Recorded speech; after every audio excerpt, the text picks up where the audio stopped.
कैसे हैं? आशा करती उम्मीद करते आप लोग जहाँ भी होंगे स्वस्थ होंगे, मस्त होंगे। दोस्तों, आप सबके लिए एक छोटा सा प्यारा सा सन माता का गाना लेकर आए हैं। आप सबको कैसा लगेगा कमेंट बॉक्स में जरूर बताइएगा। वीडियो को पूरा फुल वॉच करके ही देखिएगा। दोस्तों, आप सबको बहुत ही अच्छा प्यारा गाना है, आप सब जरूर सुनिएगा।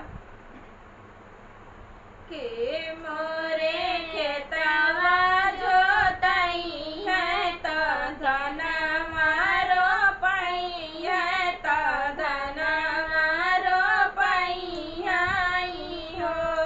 बहिनी के मोरे लइया भुजई है दूर दुरिया चबवई है दूर दुरिया चबवई है हो।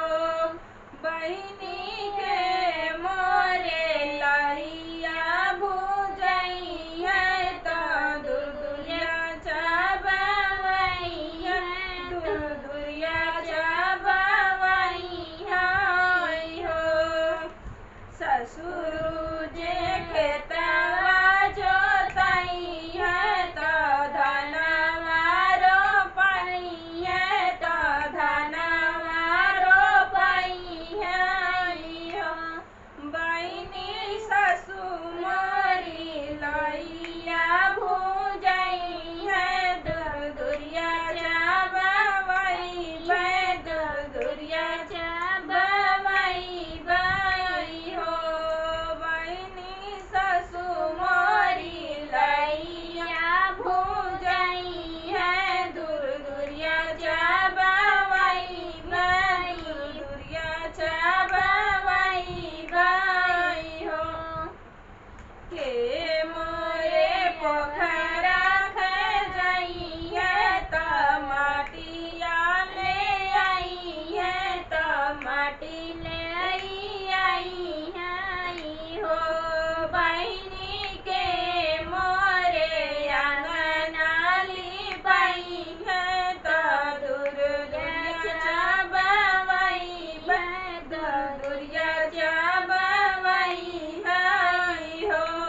बहिनी के मोरे आंगना लिपाई है दूर दुरिया चबवई दूर दुरिया चबवई हो। जे पोखरा खजई है तो माटी ले आई है तो माटी लाई आई है हो। बहिनी ननवा जो आंगना लिपाई है दूर दुरिया चबवई दूर दुरिया चबवई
कैसा लगा कमेंट बॉक्स में जरूर बताइएगा। मिलते हैं नए गाने से नेक्स्ट वीडियो में, तब तक के लिए धन्यवाद।